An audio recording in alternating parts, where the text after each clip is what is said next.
Hello, everybody. It's James here. Story time with Dutch, episode 11. We're going to be doing Ask Dutch Anything, but before we do, we're going to do the plugs very quickly. Dwayne, The Rock Johnson, The People's Champion, available on Amazon. Owen, Hart, King of Pranks, available on Amazon. And two even better books for you. Tales from a Dirt Road on Amazon, and The World According to Dutch on Amazon. And any other things I need to do? Well, actually, yes, there is. Because this is an Ask Dutch Anything episode, if you want to submit a question to Dutch, then do it via questionsfordutch@gmail.com. And Dutch is on social media, Twitter, Facebook, Instagram. Not hard to find him, and the links are in all descriptions on the audio podcast on YouTube.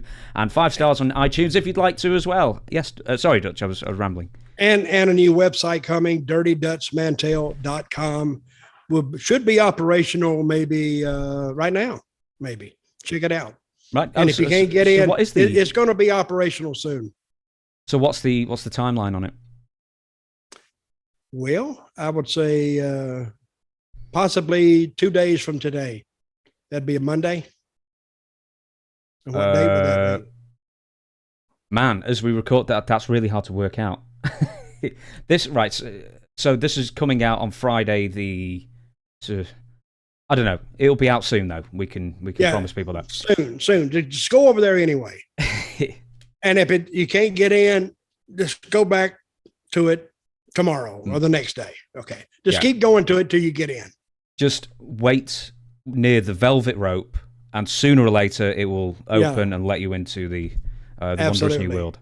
Yeah, let you into the Oz will speak. Is what I'm going to say. Hey, did you ever see The Wizard of Oz? Oh, of course I did. Yeah. Oh, yeah. It was great. I saw it when I was a kid. Used to play it every Thanksgiving, I think. And that was a big deal. So I watched it when I was a kid. And a great movie then.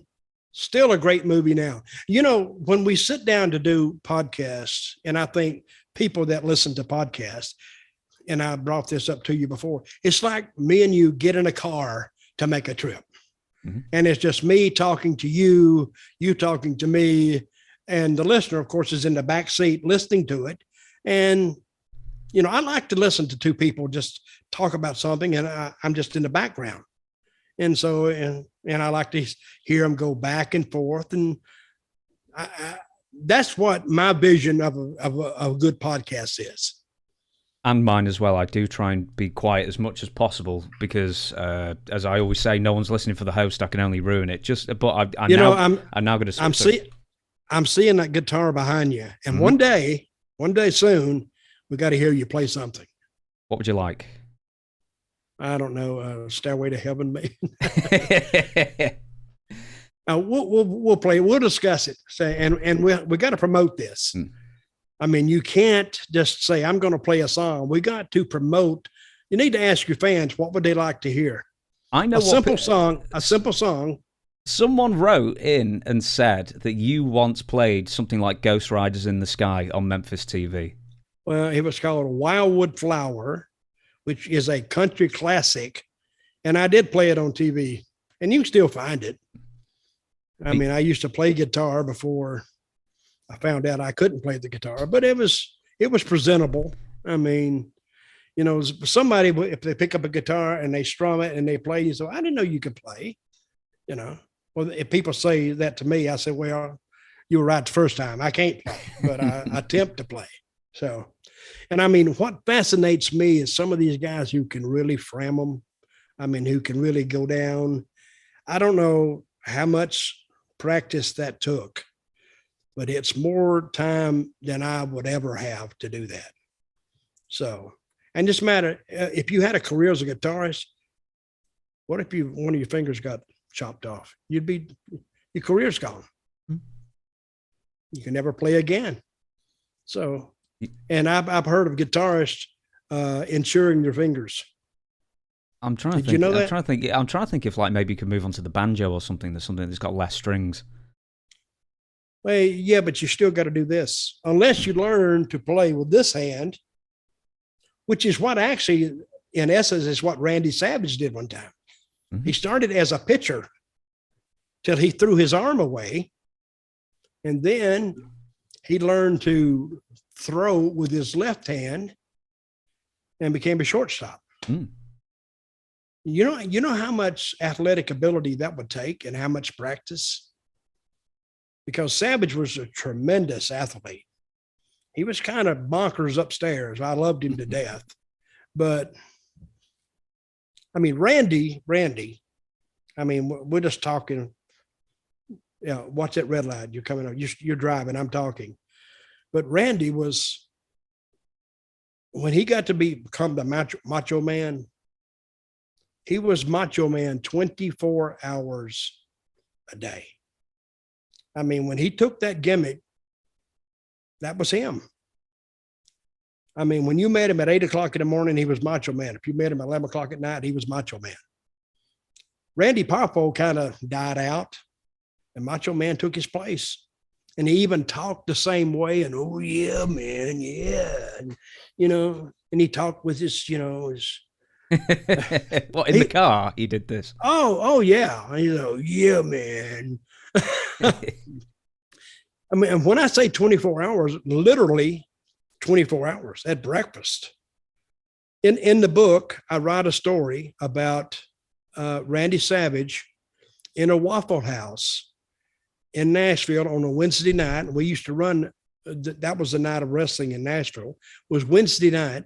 So he went in there one Wednesday night in a Waffle. You've seen Waffle Houses. Yeah, I'm sorry to interrupt. I think we know the Waffle House story, and it's your most popular video ever on WSI. In fact, is it really? 120,000 people have clicked on that video, something like that, and watched that story.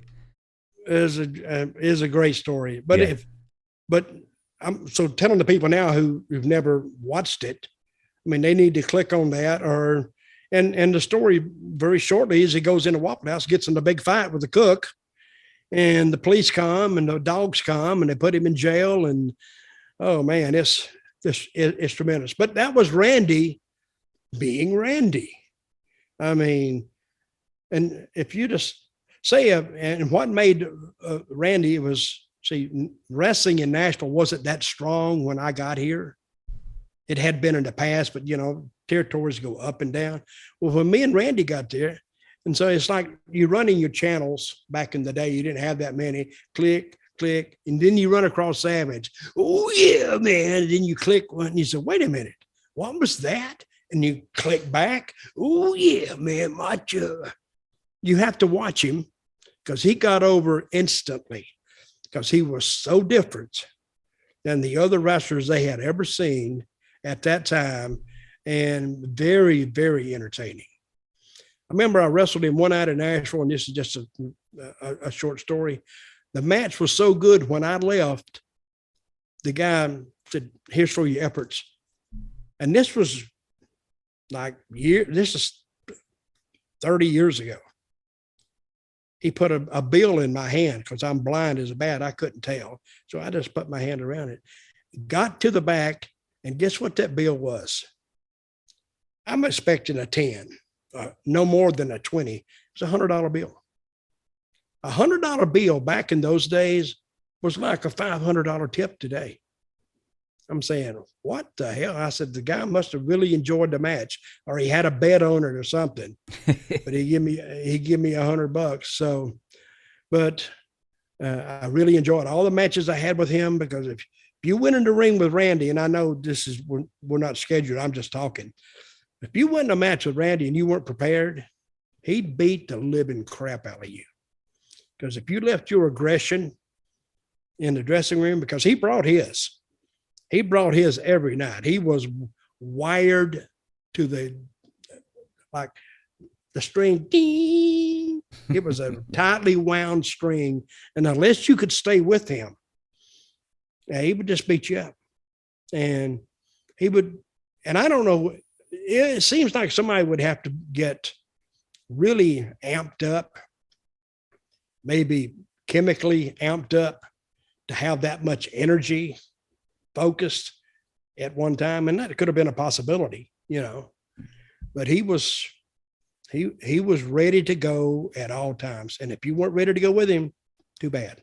I think this call is a famous call for the Ultimate Warrior, but it probably applies to Randy Savage as well, that he's so amped up he makes coffee nervous. Oh yeah, he did. I mean,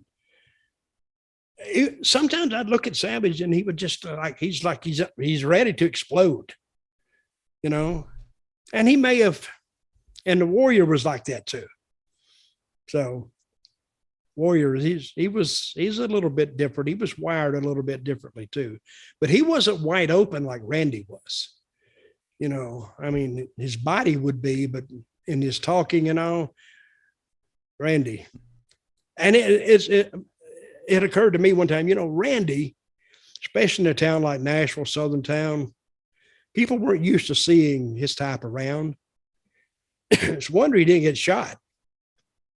So I guess he just knew, well, everybody knew him anyway. So, because he was all over the TV. When you say shot, you've seen the film Easy Rider?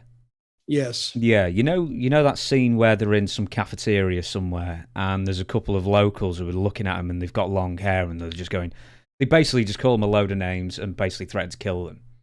Mm-hmm. Was it sort of the same for Randy because he had the long hair and was outrageous clothes and stuff like that? Was he just making a target of himself for certain people? Well, the long hair didn't matter that much because a lot of local people had long hair. So I don't think that was, but it was kind of blonde. So that's kind of a blonde hair is kind of a red flag. So, and people looking at him, you know, they could tell that he wasn't local, and he stood out. Randy, he would stand out in a local bar.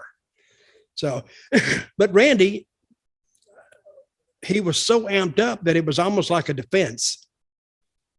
You know, if I'm going to fight a guy and he's all amped up, you know, I'm saying, wait a minute, you know, there's something strange about this. You ever hear a song that Adrian Street did? There's something strange about a cowboy. Yes, I have. He used to sing that song to me, you know, and he'd play it when he would wrestle me. He'd say something strange about a cowboy. I always see Adrian Street's another one who was beyond his time. Randy was, you know, ahead of his time. So was Adrian, but he was like decades ahead of his time. Very smart man. And he's still alive, right? I interviewed him a few months ago. In fact, I may even ask him if he wants to be a guest on this show sometime.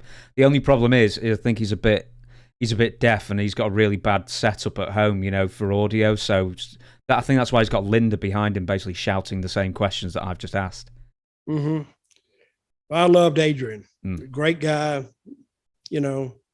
And somebody said, well, don't get too cute with him. He'll stretch you. I said, bull crap. And he was laughing when he had me ring. He said, hey, mate, if I wanted to, he pulled my arm. I said, oh, you got my vote. You got my vote. Okay, let's go. So, all right. So what questions did we get from the fans? Well, which are the best questions, by the way? Well, from your number one fan, me. And this is the question that I forgot to ask on the last episode, and you insisted I ask on this one. Which wrestler had the most illegitimate kids? Whoa, crikey. Yep. Microphone overboard. The most illegitimate kids that I know of, I would have to say, I believe, Jamie Dundee, without a doubt. It was Bill Dundee's kid. I think he had about 12 illegitimate kids. No kidding, 12. Because I know he was paying child support for a couple, and then he couldn't afford them after a while. So he didn't have a job. So what are they going to base it on? But he had kids everywhere. They were all over the place. And I went, what are you doing, Jamie? Well, you know, and you talk about a guest you want on the show, get Jamie Dundee. He would burn you up. He's got more stories. If you took a trip with him, you don't have to say nothing. He'd ask himself his own questions and he would answer them, and you just sit there and listen to it. He's his own podcast without having a co-host. He's hilarious, you know, and I love the kid. I've known him since he's like 10. You know, one time I was in Charlotte, me and my wife, and we pulled up at this red light, and a car pulled up beside me. And Jamie then was only like 13, 14. And a car pulled up beside me, and it was Jamie Dundee driving his dad's car. And I looked over him and I went, what the hell? And he looked over and saw me and went, oh my God. I said, roll your window down. I said, what are you doing? And he's got a deep voice, had a deep voice. Then he went, I'm going to the store. And I told him, I said, this is the best thing you can do. Excuse me. Take that car back home and park it right now. And he did. And he didn't tell me till like 20 years later that he kept waiting for his dad to beat him up because he knew that I had told Bill about him driving the car, but I never did. So he said, you always got over with me because you didn't tell my dad I drove the car.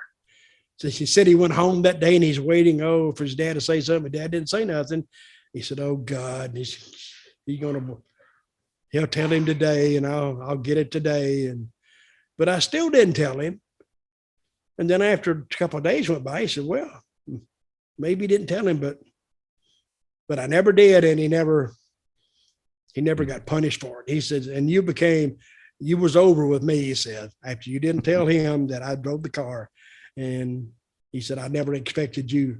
He said, I expected you to tell him, but you didn't. So, but Jamie Dundee would be a great guest on this show. He would be a terrifying guest. Well, if you had an hour podcast, he'd take an hour 20 in his introduction. So, but he's entertaining and you don't know what he's going to say or how he's going to say it, or he's liable to say anything. He's a powder keg. He's on fire. And that's natural. That's just the way he is. With Jamie, I think it gets overlooked because he's done a few interviews and, he said quite a lot of things that probably get more press than what he's done in wrestling.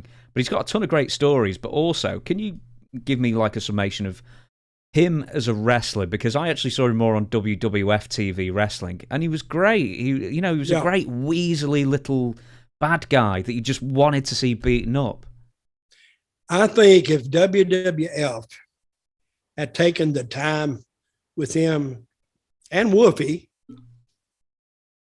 and gave them some airtime and worked with them, because the character, it doesn't need a tweaking. It just needs an airing. And let him go out there, and I would take the writers away from him. You said, you can't write anywhere close to what this guy is. Let him tell him what you want, but then let him do it, and you'd get him over, because he would get over. See, they put him with, I think, the Nation of Domination, and they kind of covered him up. And he's got a story one time. He was late to some pay-per-view, not just the TV. He was late for a pay-per-view. And then he got off the plane and got a cab. And then when he got there, he didn't have any money. So he went inside to try to see if they could give him like whatever, $80 or whatever it was. And he raised so much hell that Vince got mad at him. So when he got paid for the pay-per-view, and if you had him on your show, he could probably tell you, he only got like $100 for the pay-per-view because they got mad at him. Because he caused such a disturbance at backstage at the pay-per-view that Vince he didn't fine him or nothing. He just gave him $100. He said, I'd have made more just on a TV night, because you get $200 on a TV night just for showing up. And he said he didn't even get that. He got $100.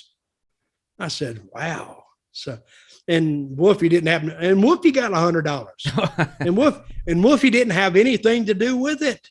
He was already there, but he got penalized because of Wolfie's actions.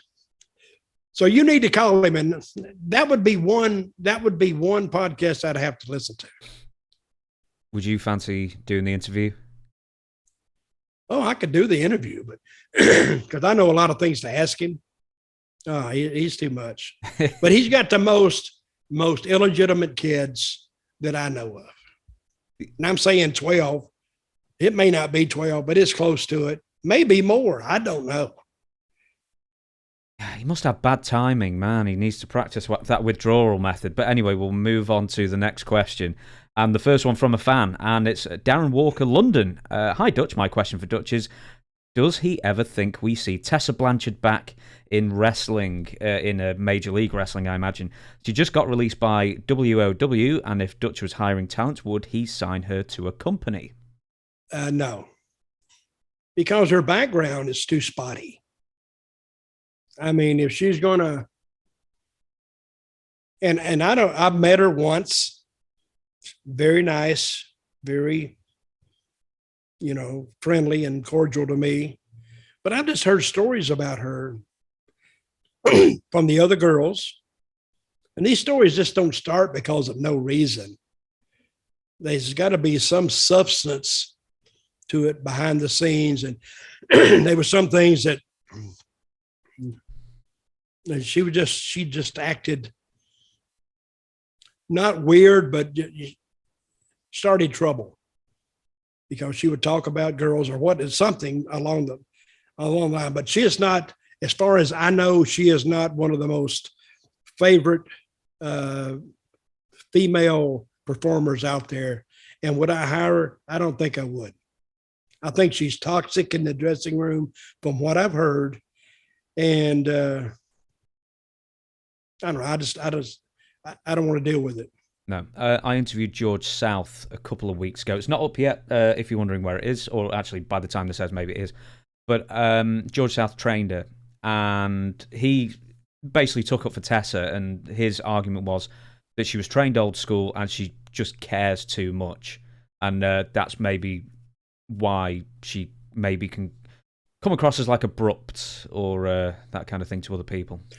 Well, I think you could be trained old school, but yet if you're discussing something, you should be cordial with it and try to adopt or adapt to what they're wanting you to do, because she has to realize that this is not 30 years ago. It's not 40 years ago. So she's in the business today. So I don't know. That's one of my favorite answers now, is I don't know. It's a very fair one. I'll move on to the next one, and it's actually two separate questions, but they're very, very similar. Doc the Metal Freak asks, a lot of people say wrestling in Puerto Rico can be a nightmare. How would you describe working there? And Patrick Hoberg asks something fairly similar. What's his craziest Puerto Rico story? Wow. Yes, Puerto Rico was, when I was there, very, very dangerous. Very dangerous. And I may have said this about Puerto Rico before, but when I was down there, the people thought the space program was fake and wrestling was real. I think I've said that before. Mm-hmm. But, I mean, they went to bed at night thinking, I hate that guy. And they legitimately hated the heels in Puerto Rico, especially me, because I would go on TV and they're very nationalistic in Puerto Rico. Puerto Rico has their own Olympic team. Did you know that? No, I didn't. They had their own Olympic team, or they did then. So when I went down there, I was the first heel to really trash talk the island. They had other heels, but they would trash talk Carlos, one of the other baby faces, but I trash talk the people. I would just say they need to learn English before we give them another dime of American money. And the men are kind of effeminate, which, that was the big one. And the women are just like unpaid call girls. Oh my God. That didn't set over well. And I just basically called them, just pieces of crap, and not as good as the American people, not as good as me, which is a form of racism that I could kind of talk about in those days, but they didn't want to hear that. And I don't blame them, but it got me a ton of heat. So when we went out, and I was with Cowboy Frankie Lane, and we were the tag team champions, And how we got started is we offered $1,000 silver dollars, not $1,000, but $1,000 silver dollars. And we had a container for it, see through, and you could see all these silver dollars in there, to any team, not any team that could beat us, but any team that we couldn't beat on TV. That meant that if an actually 10 minutes, if we'd had a 10-minute draw, we would lose $1,000. So we ended up finally losing to Carlos Colon and one guy, Victor, I can't remember his last name now. And we had a riot in the TV studio. In the TV studio, there's a video, it's gone now. This woman, she's about 80 years old, and she's trying to throw a chair into the ring and hit me.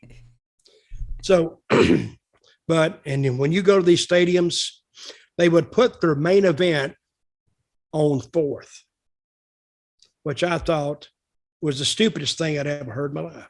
Why would you put your act, your major act that night on early? So one time I talked to Carlos and he said, well, it's to protect you. I said, how's that protecting me? He said, Puerto Ricans like to drink. So I think we need to put you out there before they get too drunk, because if that's on last, you never make it back to the dressing room. And then I thought, well, that's probably the smartest person I've ever met in my life. From being the dumbest to being the smartest. And later on, that was proven to me. We was in Roberto Clemente Coliseum, the big one. It seats about 19,000. It was sold out. We had a barbed wire match. So to put the barbed wire up takes time. So they put that on last. And on the way to the ring, they never did get it up because the state athletic commission come around for some reason. Why would you regulate wrestling? They said that was too brutal, and it was a shoot. They said it was too brutal and it was too dangerous and we couldn't have it. So on the way to the ring, they just had it laying by the ring just to show the people that they had brought it out there. And Carlos wanted to start the match before they got the barbed wire up. So on the way to the ring, we actually fought from our dressing room door, or from the back of the arena, to the ring. People were trying to get us on the way to the ring, not back. And so I got in the ring and I looked down there and I said, I got to be going right back through there in about 15 minutes. And I doubt if those son of a bitches are going to leave, because they're going to stay and they're going to really beat the crap out of us. And true, we lost the match. On the way back, they still trying to get us, punching, kicking. One cop looked at me and said, what the hell did you guys do? I said, I don't know.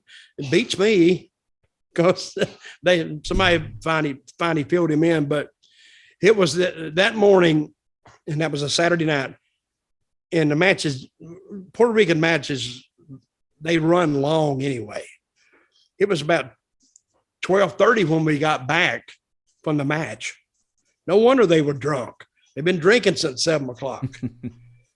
And I left that building at maybe 2:30 or 2:45 because they waited outside for us. That's crazy. What is? I've heard different items: bottles, batteries, rocks. Oh, what was the weirdest thing that you've been hit with? A dildo. Somebody threw a dildo, and it didn't hit me, but I had my hat down, and it hit and fell down. I went, well, that's unique. I've never seen that before. They would throw spark plugs. They would throw shards of broken glass. They would do that. Anything they could get their rocks. There was a guy who wrestled down there, and I booked him when I booked. His name was Exotico. Mm-hmm. He did like a little gay gimmick that you can't do now, but he did that. And he told me when he was a kid, he used to come to the matches with like a basket full of rocks and sell them for a nickel in the stands. So if he brought like 50 rocks, he'd make, I don't know, make $2 or $3. With $2 or $3, back in those days was, it's like $5, $6 now anyway. And he would sell them in the stands, and that's what they would throw. And sometimes they would throw bottles, like big wine or beer, and they sold beer in cups, but they would take those cups, especially the Coke cups, and they said, Coke's in a cup, and they would fold it around the ice. Oh my God, that's like throwing a baseball. So one night I figured out I had this long poncho and I had this big black hat. And in the stadium, I only had to worry about one side because the other side was too far away. But they would stand up in those stands and it'd be like target practice. And they would beat the living crap out of me. So I dumped my poncho down and dumped my head down, and I could hear it hitting and it's dropping off. That's when I said, thank God for ponchos. And I went and bought 2 more the next week in case it tore one up. That leads fantastically to the next question. Howdy, fellas. Where did Dutch get his hats and ponchos? What are his favourites? I personally enjoyed the Gus style sombrero. If only I could find one. Great show. Take care, fellas. Sincerely, Dylan Holiday. So he wants a poncho? He would like to know where you bought yours. I mean, were they just readily available? Did you have to go to a specialist somewhere? Well, you got to go to a Western store, which you can't buy them in. You can buy them in the States. Just find a Western store, and they'll have ponchos in there, but they're commercial ponchos. They're not like real ponchos, I guess. And the hats, you go to a Western hat store, mm-hmm. Especially like I bought these in Nashville, and they weren't cheap then. They were, to get a nice hat, it'd be like $150. Today, that'd be like $500 or more. And the Western brims, I had one with really a big, huge brim on it. I think I paid $300 for that one, but the brim was huge. So, but if you want to buy, you pick you a nice store and shop around. But now you don't even have to go to the store; just go online. And I never understood hat sizes. I never understood how they see. The best way is to see if a hat fits is try it on. But if you got to measure your head, you're guessing a little bit. But they got some really nice hats, and that's where I would find them. I would find them online now instead of going to the store. But in Nashville, you can just walk in and, Dallas and places like that, in the tourist section. That's where, regular people don't buy hats like that.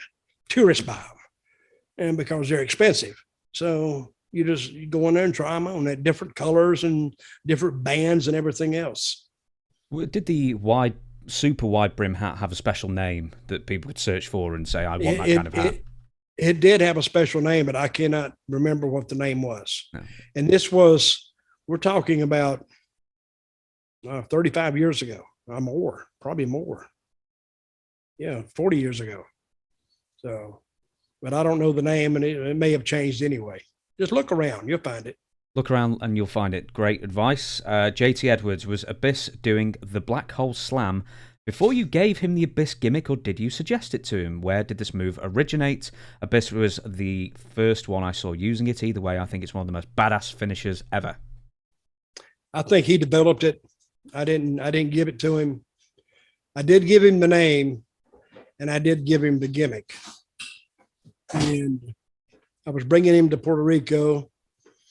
But he went before as Prince Justice, and I met him in Nashville because I was working in Puerto Rico, and I come up for the first TNA show, the first two tape shows of TNA, and I came up and I had met him before at some independent show in Ohio or Indiana somewhere. He's a really likable guy anyway. And I told him one time, hey, I'm going, and when I met him the first time, I was going to Puerto Rico, and I said, hey, if you want to go somewhere, give me a call. Because I saw him then. That's Prince Justice. And I said, I think I could do something with this guy. Not something definite, but I'm saying in the future, because he was just starting out. So I met him down there in TNA, and I was in Puerto Rico, and I says, well, remember what I said. If you get ready to make a move, give me a call. Okay. And he said, oh, no, they're going to use me really, really good here. They told me. And I thought, okay, because he was green. So I got down there, and I was there, I don't know, 3 months, maybe. I got a call one day from Abyss. Hey, Dutch, how you doing? It wasn't 3 months. It was like 2 weeks. I'm sorry, 2 weeks later. He said, this is Abyss. I said, hey, man, what's up? He said, man, I'd really like to come down there. I said, wait a minute. I thought TNA was going to use you good. He says, well, yeah, I thought so too. Till they told me they couldn't use me on TV this week. I said, really? They're not going to use you? He said, I don't think so. I said, well, and I was just kidding him. I said, wow, man, I wish you'd have called me 10 minutes earlier. I just spilled it. He went, no, you didn't. Really? I said, yeah, I'm sorry. I said, but hang on. Let me check around. Let me see if I can change it. Please. And I'm just kidding him. So next day he called me back, and I said, well, okay, I got the guy canceled out for now. So when can you make it? And he said, well, I can come now. I said, well, let's start you next week. So, and I penciled him in. But I says, I'm going to have to change your name. And, Abyss loves wrestling. He just sits around, or he did then, and just thinks wrestling all day long.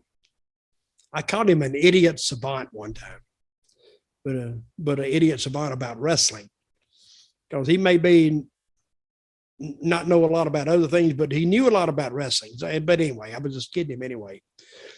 He says, why, man? I said, that Prince Justice, that thing doesn't sound good in Spanish. Really? Because he had come up with the gimmick and he liked it. I says, I'm going to give you another name. He said, what is it? And I went, Abyss. And he went, silence. I said, you still there? Yeah. I says, what was that name? I said, Abyss. Still silence. I said, you don't like it? Well, he didn't want to say he didn't like it, but he didn't like it. I said, come on. This is what we're going to do. We're going to put a mask on you, and not put a top on it. That's what we do. And it'll just cover your face. And you're like a mental patient. That's what you do. You're released and all, but to protect yourself from whatever you think you need protecting from, you wear the mask. So, and he did it, and I got him a mask, and he turned it into what it is today. It's actually good. So, but I started him with it, and he's worked with it. Like I said, he thinks about that 24 hours a day. Maybe not now, but he did then. There's been a lot of comparisons, Abyss with Kane and Mankind. Were those two guys in your mind when you were creating the look of Abyss?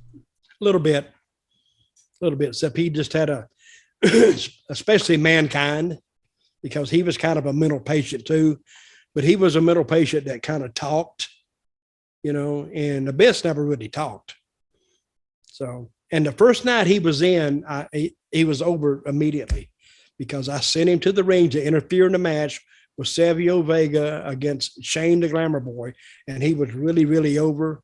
And he got over immediately, because now here's this big guy with a mask they had never seen before, never seen on TV. And all of a sudden, where'd this guy come from? So, and the people got up. And then I started him from there. But remember, in booking, and people have asked me that, is it the angle, or how do you do it? And I always learn from, I taught myself actually, it's not the first move you make an angle, it's the second move. Because the second has to be as almost impactful as the first one, then you got something. If you can put a guy over strong here, but you take him on TV the next week and don't do nothing with him, it's dead. I'll ask one more question actually. With Abyss's mask, was this something you designed yourself, you sent away from, or you just went to some weird mask store and they happened to have this there? Or what was the process? Well, I told him what I wanted, and he went and had it done. And I don't know where he got it, but he had an idea for it too. Even though he didn't like it, initially, he didn't like it. He did go and actually went out of his way to get a mask, or he may have already had one. I don't know.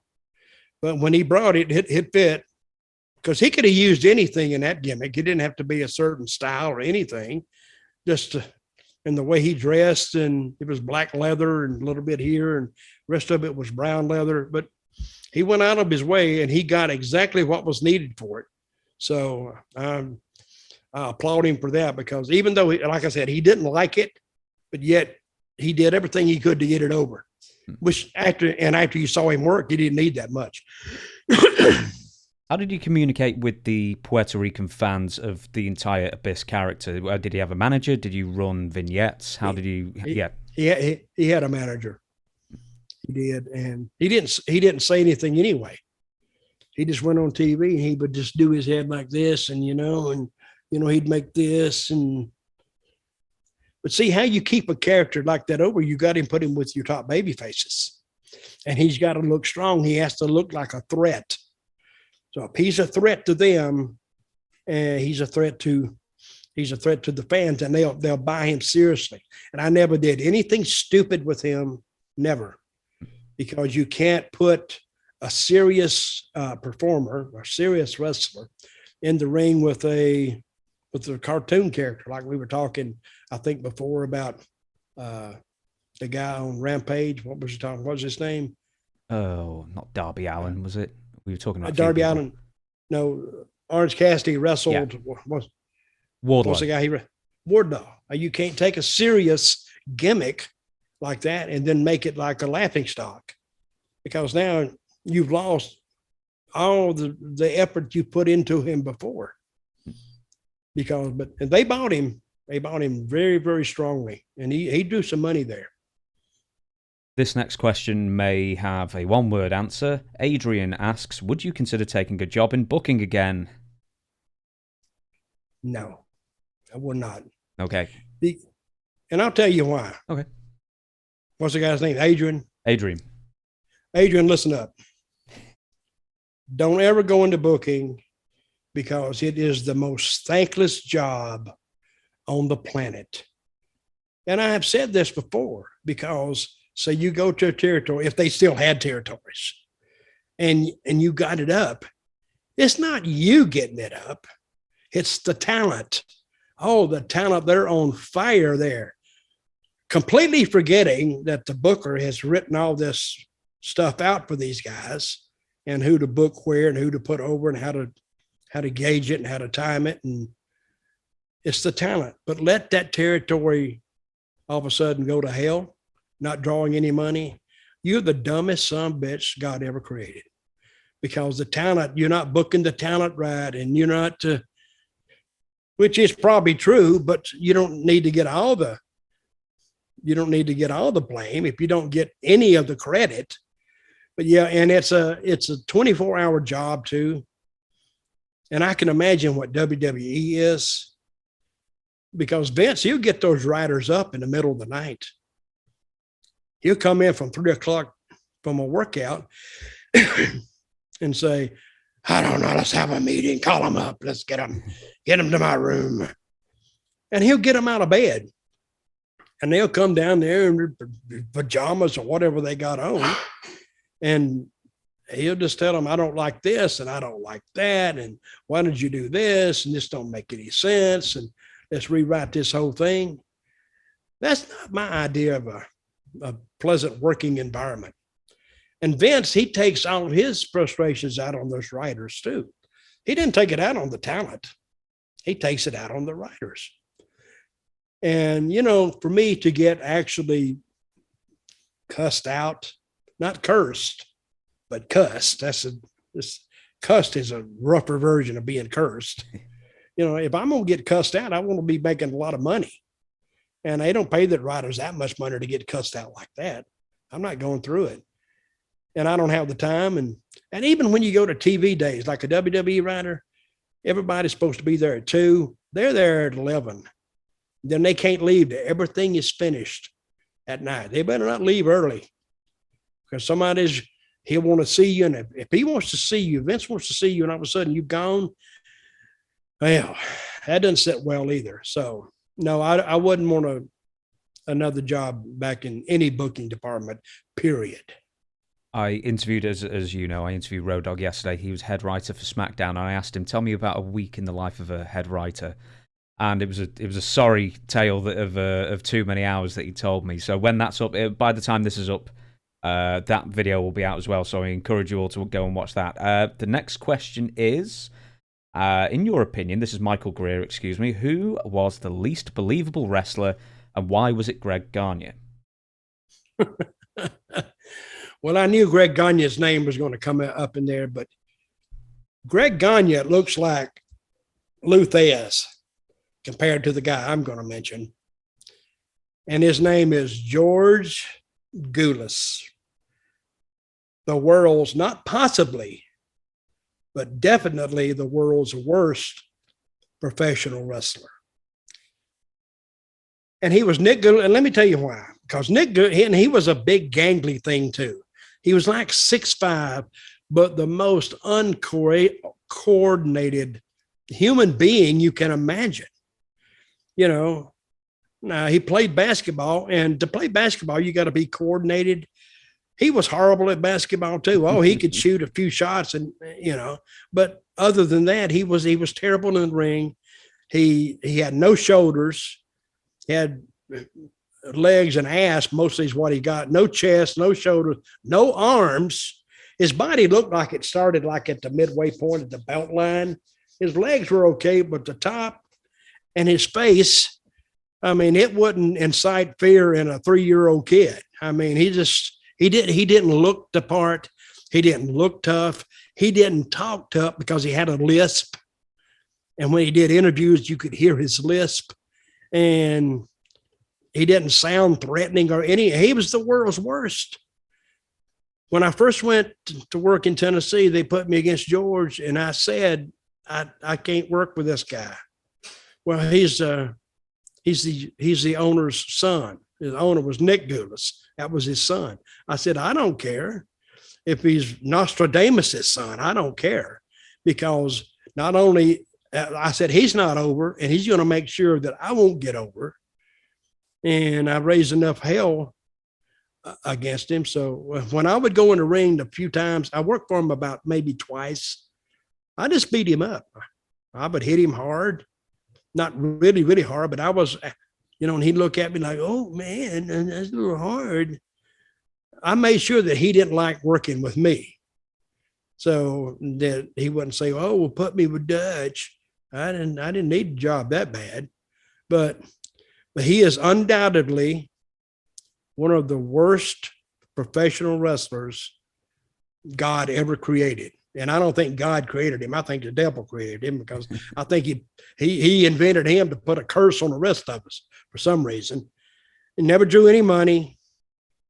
I remember one time somehow they put him against Harley Race for the NWA title in Nashville. And they did like half a house in Nashville.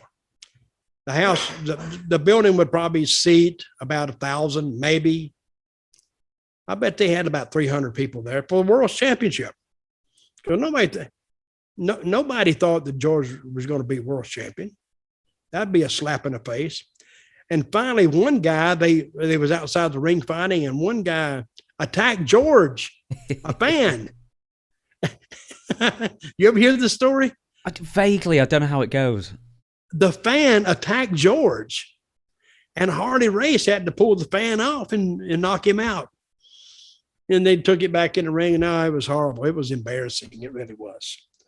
Now, Greg is bad enough, because not only he wasn't even as big as George, but I heard he was uncoordinated. I'm not very familiar with Greg. I didn't want to be, but can you imagine George Gulas and Greg Gagne as the world's worst tag team. I would actually go see that. I would, yeah. I would. That'd be an instant sellout for me. I wanted to see how bad it goes, like an Ed Wood film, Plan 9 from Outer Space. Let's see how big a disaster we can make. Now, you bring up Ed Wood. I love Ed Wood. Oh, really? Well, I know who he is. He called up to get financing for a film. And for the ones that don't know who Ed Wood was, he's the world's worst director and producer in Hollywood. He made horrible, like monster films. But he called up to get financing for a movie he wanted to make. And they said, but your last movie was horrible. He said, yes, but the next one will be better. He was always the world's biggest optimist. Like, it can't be any worse. It'll be so much better. So, and the movie, I like the movie. Yeah. Wasn't a George Animal still in that? He was playing like Tor. I can't remember the real guy's name. I can't remember who played Bela Lugosi in it either, but I do remember that film. The best bit in that for me is, Sarah Jessica Parker, she was in Sex and the City. Yeah. And she's in it just at the beginning, and they're reading the reviews of like some terrible like stage play they were in, and she's just reading the review with like horror in her face, and she just looks up at the camera and goes, "Do I really have a face like a horse?" And it's like, it's like, yes, you do. Yeah. Before I forget about George Gulas, I want to bring a couple more things just about his appearance. And one, he's got the sorriest chest hair I may have ever seen on a wrestler. He should have just shaved it. And two, he had the face of a late night talk show host, like a Dick Cavett or something like that. It was like just nothing about him just screamed, wrestler at all. Nothing. And his interviews sucked. He couldn't even been a late night host because his voice would turn you off. I mean, and he was the guy that got arrested twice. I think we did an email one time, and I told you that he got arrested 3 times for solicitation. Mm-hmm. I don't think it was 3 times. I think it was twice. And the same day by the same cop. And solicitation means that you're out looking for prostitutes. And he got caught twice by the same undercover cop. I guess the last one that busted him, which was a lady, I think. And he went back to that same lady. He must have liked her. And they got him again. Now, that's stupid. That is stupid. I've just pulled up what you sent me. So it says, George Gulas was the son of famed Nashville. We know who he is. A local newspaper headline read, a local wrestler arrested for soliciting. George Gulas was arrested for allegedly soliciting a prostitute in the Nashville area the very next week. The same local newspaper headline read, local wrestler arrested again. Gulas was arrested for a second time for solicitation of a prostitute. Gulas was arrested in the same area by the exact same cop. Yeah. Well, I said twice in the same day, but it was a week between them. But that explains his damn mental attitude. He was an idiot too. and I'm not talking behind his back. And I never like to talk bad about people. I don't. But George kind of warrants it because he's never drew a dime, and I never known many people that kind of liked him. And Bobby Eaton got hung up one time because they put George as his partner, and he had to go with that for I don't know, at least a year. He hated every time he went out there with George. Yeah, the jet set, wasn't it? The jet set. Oh, I used to go by Bobby and I said, "Hey, jet set." This isn't on the thing. I'm going to throw you another question now. Apart from George Gulas, who is the crowned number 1 or number 2, or worst, most egregious wrestler's son, wrestler's child, who was pushed beyond their ability, who else would be a runner-up to George Gulas as a wrestler's son who just did not deserve where they were? Well, I would say. Other than Garnier, I would say, I hate to say this, but Mike Graham. Mike Graham was okay in the ring, but he was only on the card because of his father. And they both passed away now, so I don't want to denigrate anybody that's not here to defend themselves, but Mike was short. He was like 5'6", 5'7", maybe. He maybe weighed 170. And he was an okay looking guy, but you know, he never generated amongst the fans any kind of excitement. And he's had world title matches.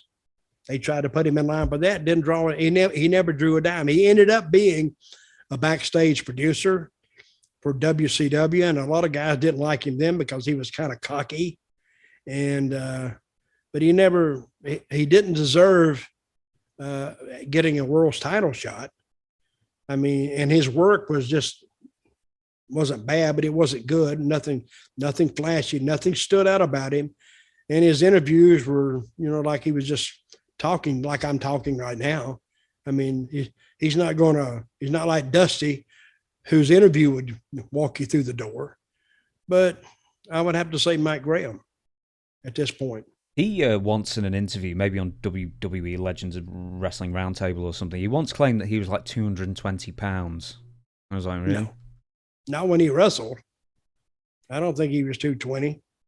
I wasn't even 200, and I was bigger than he was. So he couldn't have been 220. He may say he was 220. That's what they built him. Because when you get somebody in the ring and you look at him and he said, I'm 220, okay, you accept it. He's 220, whatever. But if you really knew the weight of some of these guys, because, of course, far be it from wrestling to really overextend the boundaries of belief. But no, I don't think he ever weighed 200 pounds when he was working. We will move on. We'll do a couple more questions, then we will close down this podcast. And this one is from James Wilson, #AskDutch, a hashtag I've never encouraged, but people just seem to have just started doing it. Reading your book, Tales from a Dirt Road. I can't reach it, but it's available on Amazon. Could you elaborate on Mr. Wrestling 2 not wanting to give you anything and the advice Frankie Kane gave you? Yes, I can. One of my favorite stories. I started off in Atlanta. Actually started off for an independent group that blended into the major NWA office run by Jim Barnett. And Mr. Wrestling 2 was one of their big stars. So I was booked, and they would do their TV on Saturday morning, and it would play back at 6:05. See, the 6:05 became a deal with TBS. Their show started 5 minutes past the hour, which made sense and it still makes sense, really, because you get away from that changeover point at the top of the hour and the bottom of the hour. So they booked me against Johnny Walker, Mr. Wrestling 2, on the morning show that was going to play back that afternoon. So, and he went out there and he did not give me anything, nothing. I couldn't have got heat on him if I'd had a gallon of gasoline, threw it on him, and threw a match on him. I couldn't get any heat on him. He wouldn't let me. I mean, so, and the studio at one point, they could probably get maybe 60, 70 people in there, maybe. You could hear a match drop. I could hear the announcer from the ring. Really, I'm in a ring. I'm at least 30 feet away or more, 40, and I could hear what he was saying. It was just quiet. And I'm thinking, and he's doing that on purpose because he doesn't think that I belong in the same ring with him. Okay, I got that. He's a big star. I'm a young rookie starting out. I got that. I can accept that. But you know, when you rake somebody's eyes, I don't care. A baby could rake your eyes and you'd settle it a little bit. He didn't even do that. So I went to the back, and traditionally it is wrestling protocol to go up to your opponent who's just done honors for you and say, thank you very much for doing it. He didn't even come up to me. That was another disrespectful move he made, which I can't do anything about because of my rank in the company, because I was at the bottom, he was at the top. He can do what he wants to do. And if I have any gripes, and I'm just a bitcher. So if anybody, they need to move, I'll be the first one to move out. So finally I went up to him and I said, thank you very much, Johnny. And he didn't even shake my hand. He just like touched it and went, yeah, thanks, kid. And he just like this blew me off. I said, that motherfucker, excuse my language. So I'm right. And we were just starting that day. We have 2 more shows to do that day. It's Saturday. That's Saturday morning. Saturday afternoon, we would drive to Columbus, Georgia and do another live TV show. And then at night, we would go to 2 other little shows. So on Saturday was a busy day. We'd work 3 times on Saturday. And so I walk in and I look at the run sheet. Guess who I got? Mr. Wrestling number 2 again. Now on the way down there, Frankie Kane was riding with me. And he sit back over there and he said, what happened in the match between you and 2?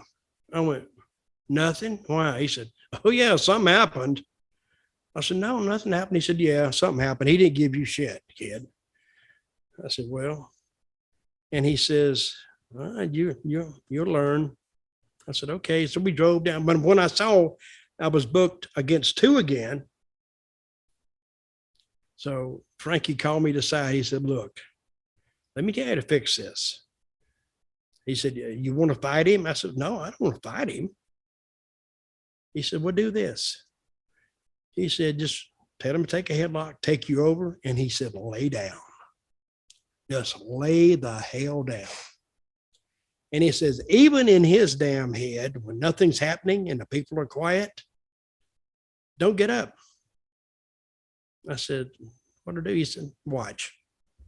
So I went out there, but then I went up to Johnny. I said, hey, Johnny, what do you want to do today? He said, kid, just like this morning, which said to me that he's going to eat me up again.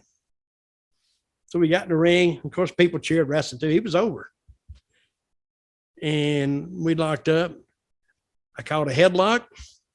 He took me over. Boom. And brother, I laid out. I just lay in there. And the crowd got quiet because nothing's happening. And he says, he gave me the little tug, like, nope, not going. Mm-hmm. Nope, I'm not getting up. Then he said something like, come on, kid, get up. I said, Johnny, I said, listen, you got an option. He says, you can either beat me right here, pin me 1, 2, 3, or we can get up and you sell a little bit and we can have a match. Okay. Finally, when he pulled me up, I reached up and blindfolded him. Then I started beating him up and he started selling. Now the crowd come up. Now they were saying, well, damn, this kid maybe got the best of him here. And they finally come up and we had a little bit of a match because he sold me a little bit, which means whoever you wrestle, at least make them look like a threat to you somewhat, or you have beaten nobody. So that's what he did that morning. He beat a nobody on Atlanta TV. But when we went to Columbus, thanks to Frankie Kane, and he was called the Great Mephisto one time, thanks to Frankie, he told me how to fix it. So, and when I went back in the back, Wrestling 2 came up to me then. He said, thank you very much, and left. And Kane and Frankie was standing right there, and he looked at me and says, told you. And okay. Which reminds me of another time we was in Macon, and I didn't know this at the time, but Frankie and Wrestling 2 hated each other. I didn't know that. But one night in Macon, they had a match, and they come back in the dressing room, and Wrestling 2 was madder than hell. He said, what the hell? And Frankie said, well, let's go in here and talk about it. Little restroom there. They closed the door, and about 15 seconds later, I heard boom, boom, boom, boom, like somebody's hitting the door. And I saw Frankie walk out, close the door. And then finally, Wrestling 2 come out about a minute later, had his mask on, but blood was on this side of his mask. Because Frankie went in there. Frankie used to be a boxer, and he just knocked him out. And I remember Wrestling 2 picked up his bag and walked out the door, and I didn't see him again till the next week. So that's why he was telling me what to do with two, because he saw what two had done. Two had just, he had taken advantage of me and he didn't like it. So that's where that all come from. We have time for one more question, and I'm really wondering what it will be, because that's a fantastic story to end it on. But we've got time for one more, and then we'll close this podcast down. We can either talk about, I'll give you the option, of the Desperados storyline in WCW or first time you met Steve Austin. Which of the two would you prefer? Well, I don't think I've told the story about Steve, but should we do the Desperados then? Let's do the Desperados. Okay, then. But I'm in Atlanta, WCW, and Black Bart was there. Randy Colley was there. And Dusty saw this movie, this Western on TV. And he had this idea in his head. And the idea wasn't that bad. He said, I want to make you guys like bumbling cowboys. Okay. Because, you know, maybe we get it. It might get over. Who knows? Can I ask, was the film Yes. The Three Amigos by any chance? Probably. That was what it was, I think. But he had saw this movie and he had this idea. And what if I had three guys? And then he said, well, Dutch and, you know, Bart and Randy, and we'll put them together. And we appeared on TV, but just in vignettes. And we went to a Western town somewhere close to Asheville, North Carolina. I forgot the name of it now, but it's a Western motif, and you got the gunfighters, and you got the saloons, and I don't even know if it's still there, but that's where we went up and did the vignettes. But what the whole crux of it was, we were trying to meet Stan Hansen for some reason, because we thought Stan Hansen was like our hero. And I don't know why we couldn't meet him, because he was in the dressing rooms with us when we did live events, but we never met him. So we was trying, what was Stan do and all this kind of stuff. I never understood it. But I called it what I call the male models, the maximum male models now in WWE. It was dead on arrival. This Black Bart and the Desperados thing, dead on arrival. So, but it went for a while, and what stopped it was Dusty didn't run out of an idea with it. He didn't even do an angle with it. But what happened, it was Sting and Lex Luger. They both went to Dusty and complained about our angle, which was like complaining about Dusty's booking.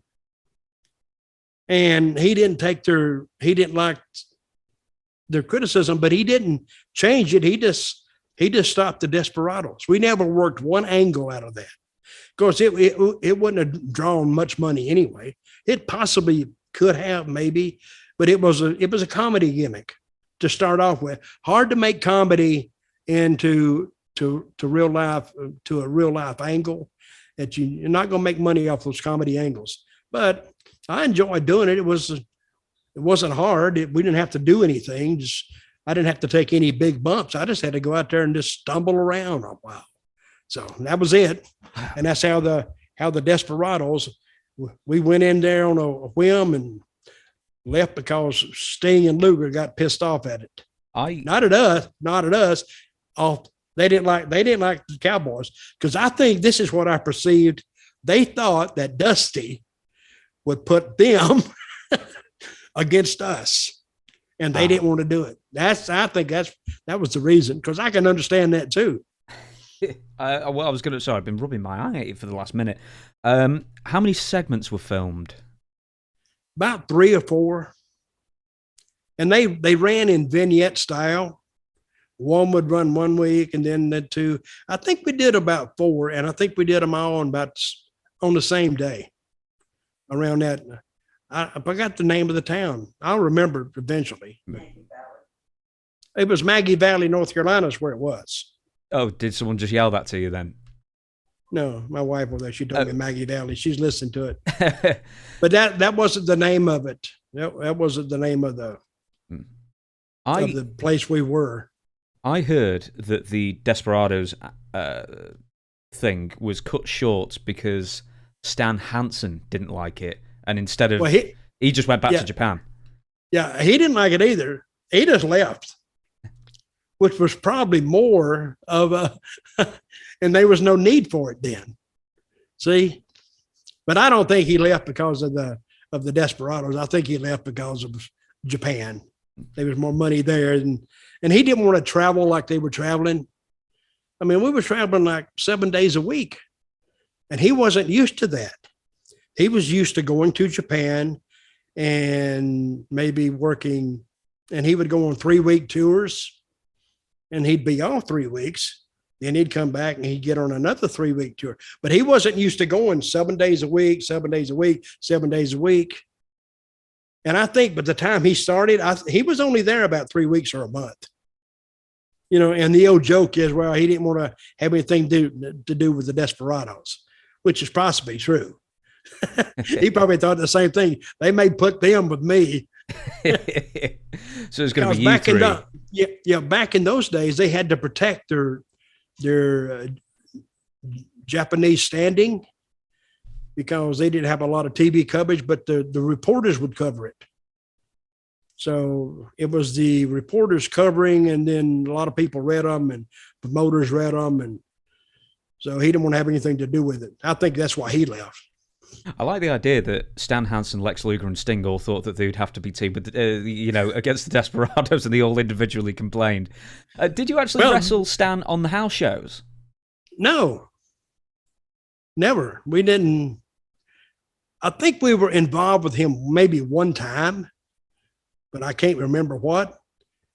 We never went to the ring with him. We never helped him out. We never went to the ring. He never went to the ring with us. Nothing. It was just one of those things. It's like the black hole in space. It just never happened. You hear about it, but they never saw it. Crazy. Have you ever wrestled Stan? No, and I don't want to. Because I was in Japan with Stan, and in the same way that Abdullah got over, Bruiser Brody got over, Hansen got over. You know how they got over in Japan? They beat everybody up. They would feed them all these, what they call the young boys. They would literally, they wouldn't hurt them, but they were really, really stiff for those guys.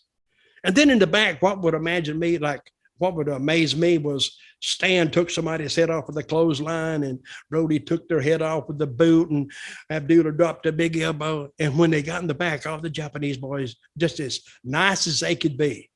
And they weren't required to do this. This is just the way they were. They go, oh, psycho very much. Very nice and very cordial, because that was their job, and they knew that was their job. So they went out there and they were glad to do it. And thinking back on it now, because of the popularity of wrestling in Japan, they were stars in their own right, even though they didn't win a match. Just being there on the same platform as Brody, Abdullah, Hansen, Giant Baba, Tenaru, made them big stars just by association. I didn't think we were going to top the last story, and maybe we found an equal there, so I think that's a great story to end the podcast on. I'll do the plugs once more. We've got 4 books on the floor that I can't reach. 2 from Dutch, 2 from me. Links are all in the descriptions. If you'd be good enough, if you enjoy this podcast, the audio version anyway, please leave us 5 stars on iTunes. If you don't like it, keep your opinions to yourself. Anything else we can add? Dutch's social media, there's Twitter, there's Instagram, there's Facebook. You can find them all. The links are in descriptions wherever you consume this media. And Dutch, what else? Well, I have a new website. It should be up now, hopefully. And it's dirtydutchmantell.com. Go over there and check it out, because there's stories there, merchandise there. And I talk about some stories you may not have heard here or even read in my books. And I'm writing a 3rd book, by the way. I haven't come up with a title for it, but it's stories and tales and experiences that I didn't write about in my first 2. And it'll cover my WWE days, probably a lot of my TNA stuff. And I've never written about my India experience with Rinka King. I never wrote about that. And and I'm gonna write a lot about not a lot, but I'm gonna write about where did Little Dutch come from.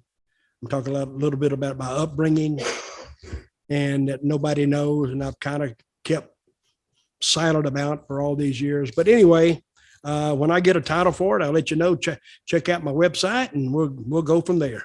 With the website, I know it's not up as we speak yet, but it should be up when this comes out. I've asked you this. I don't want to put you on the spot or anything, but one, you can have some merchandise back up again.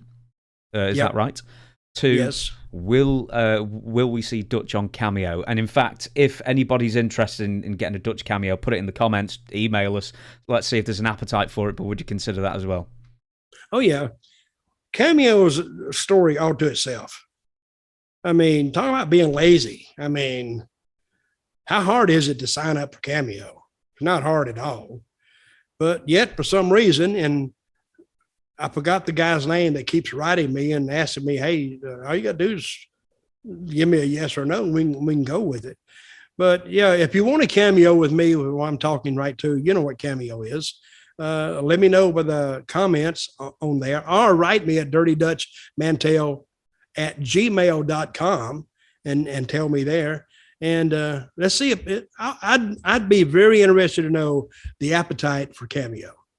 Absolutely. And if you have a question for Dutch you want Dutch to answer on this show, it's questionsfordutch@gmail.com. I have hundreds of questions backlogged already, so I'm not really asking for any more. But send them in. It will get jumbled up with all the others, and I'll just pick the best ones that I feel like from that week. So there's no real rhyme or reason when and where I pick these questions from or what time they come in. But for now, thank you very much for listening and watching, and thank you, Dutch, for entertaining us once again. We'll catch you next week. Thank you.